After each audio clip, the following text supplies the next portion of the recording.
Hi, I'm Blisy. Hey, if you enjoy the video, consider clicking like, subscribe, bell notification, and the join button. Becoming a channel member is only $4.99 a month. It really helps me out, and you get a bunch of perks like these badges for how long you've been a member for. You get these emojis for my live stream chats, and you get access to my videos when I upload them instead of when I release them. So thanks so much, and enjoy the video.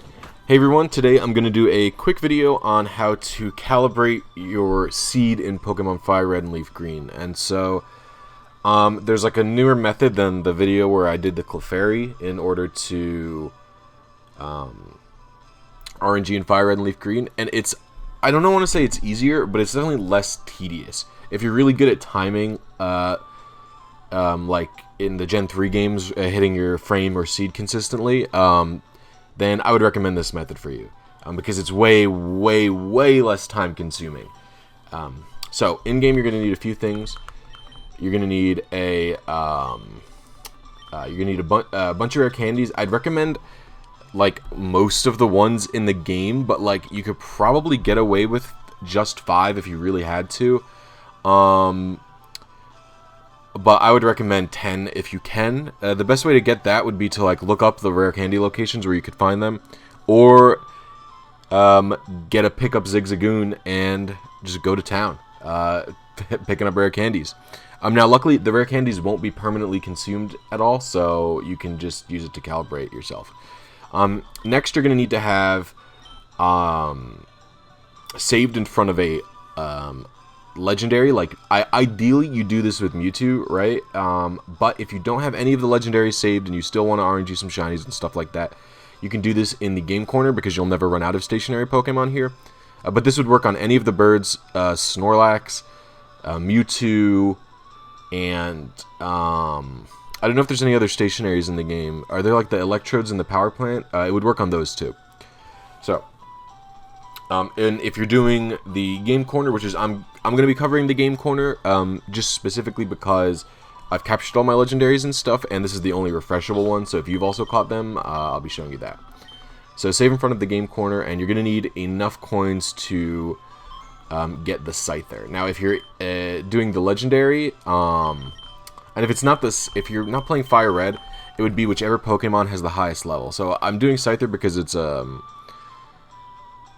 level 25, which is just means it needs less rare candies, basically. But otherwise, just save in front of your legendary. Again, highly recommend Mewtwo if you've not caught it yet. You only typically need 2 or 3 rare candies to calibrate Mewtwo, so that's really nice. So, once you're saved in front of your legendary, turn your game off all the way. If you're on a DS, you're going to want to go back to the home screen, and if you're on a GBA, just keep it off. Out of game, we're going to need Eon Timer. Calibration, keep it 0. Pre-timer set to 35,000, so it'll be a 35-second pre-timer. And your target frame should be 900. Then you're also going to need Pokefinder. You're going to click the wild tab. Oh, whoops, not wild. I am a big liar.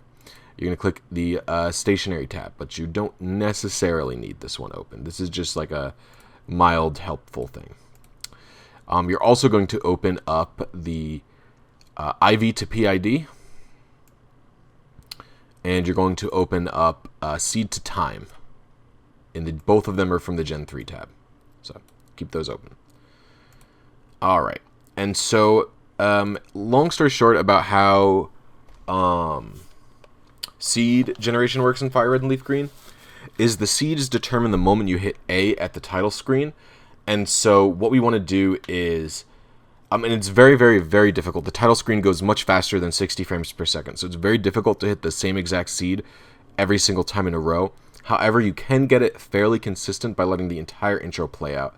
So I want to do a shout out to Drewski from my Discord, who noticed the Japanese YouTuber who discovered this method, whose name I completely forgot, but will be in the description. They didn't really... there was very little like talk about it. Like even the... place where I found the initial posting just like casually mentioned it, like like this was like an option, so it was very interesting to find out about this. Like there's even only one YouTube video about it, and it's not even like getting shinies or RNGing anything, it's just like proving the concept. So what you're gonna do is Start EonTimer at the same time you boot your game up. I recommend doing this on a DS because I think the button presses are easier than powering it on. But you could do this on a GBA just by hitting the power button the same time you start EonTimer. So what you're going to do is start EonTimer in your game at the same time, and you're going to wait the entire 35 seconds for the full intro to play out. And when the timer ends, you're going to hit A to boot your game up, and then you're just going to grab a... I mean, you technically don't even need to wait for a target frame, honestly. But I think it's nice to try and aim for a specific frame just to see what frame you're kind of hitting as well. So just pay attention and try and be as consistent as possible with this. So hit this. I mashed B through this previously on your quest thing. And then get to the Scyther and wait.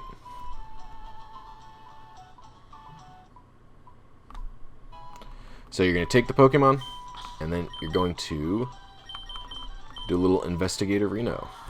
So, actually probably know which seed I hit already. So, you're going to open up a stat calculator. I like Metal Kid's stat calculator. I think it's just the easiest to do this on. And I know this looks like the method I did last time. However, the reason it's different is because you don't continue to try and get a Pokemon after this one. So, in terms of like the other one where you would keep the timer going up, you don't do that here. So, type out all of its stats, and then type out its stats for the next level. And again, for Mewtwo, you'd probably not even need to really be doing this. Like, you'd need like 2 levels maybe.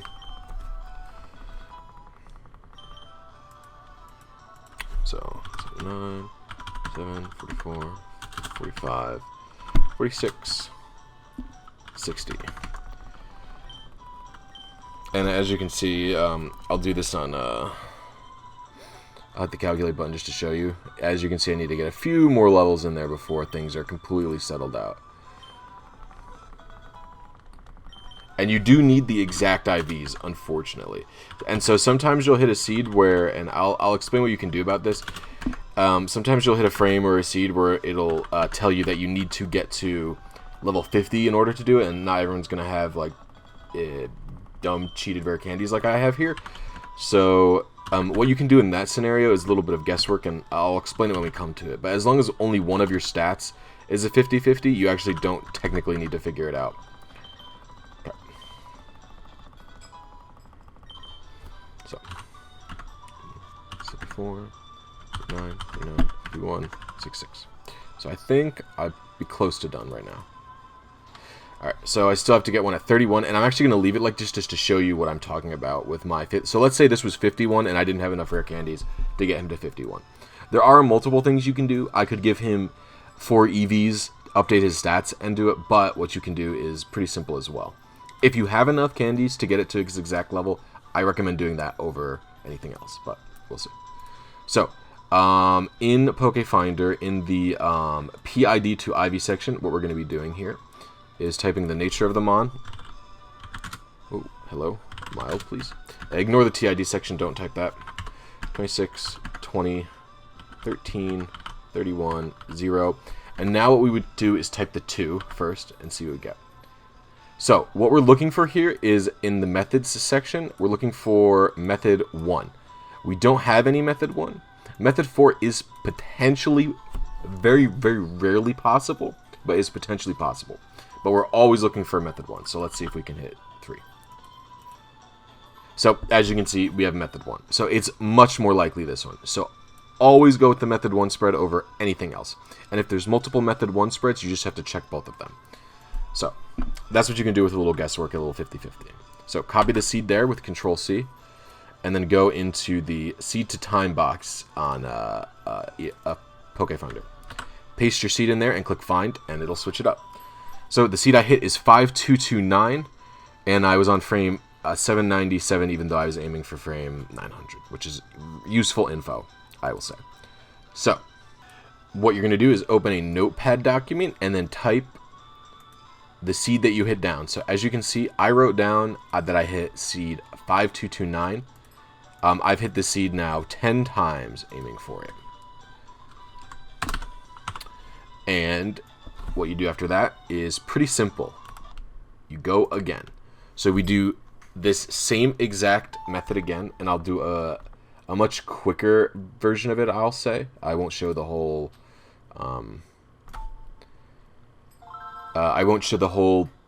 getting every single level on the site there, etc. But we're going to be just doing this much quicker. Again, let the whole intro play out. And so what you're going to be doing this is do this, get this Scyther, get that Mewtwo, get that Articuno, Zapdos, Moltres, etc. Get it literally like 30 times to find out what seeds you're hitting most often. What I also do is sometimes if I wasn't... I also write down which natures that I hit on which frames and stuff to...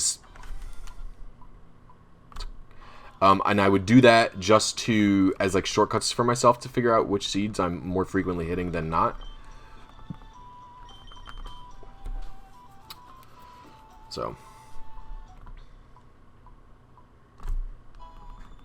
and the thing is, you're not always going to hit the same exact frame, right? But, you know, you do your best.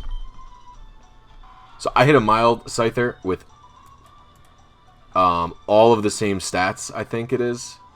65, 43, 44, 45, 58. So as you can see, 11 times, boom.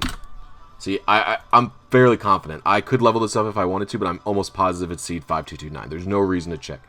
So all you have to do is do this same process like 10 times over and over again, and you'll have your calibration. And then what you can do is go and save in a different area. So once I've got this calibration, I know these are my 4 seeds that I hit that I hit frequently, right?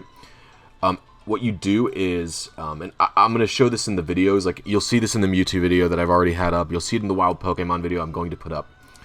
All you do is go into the stationary or wild Pokemon encounter portion of Pokefinder, and paste the seeds you hit most frequently in here. So like, I hit most frequently 5229, right? Paste my seed in there. If I know my secret ID, I can check shiny only and I hit generate, and I can see what frame my shiny frame is on for this one. And this gives me options. I know which seeds I hit frequently. I hit this one a lot, and I hit this one a lot, but lately I've been hitting 5229. And you just pick which seeds you want to aim for. If you hit them, if you hit one more than the other, that should be the seed you're aiming for the most, right? So these two are the ones I aim for the most because they're the ones I hit the most consistently. And so what I mean by aim by is because you're not really going to be able to pick and choose which seeds you're hitting. You basically just have to hope you hit the right seed every reset, but you know which seeds you hit more often than not. And because of that, you can just aim for a spread on that seed. Because I hit C66E 15 times out of all of the other times I aim for the seed. That means it's the most common one, so I should aim for a spread on that seed.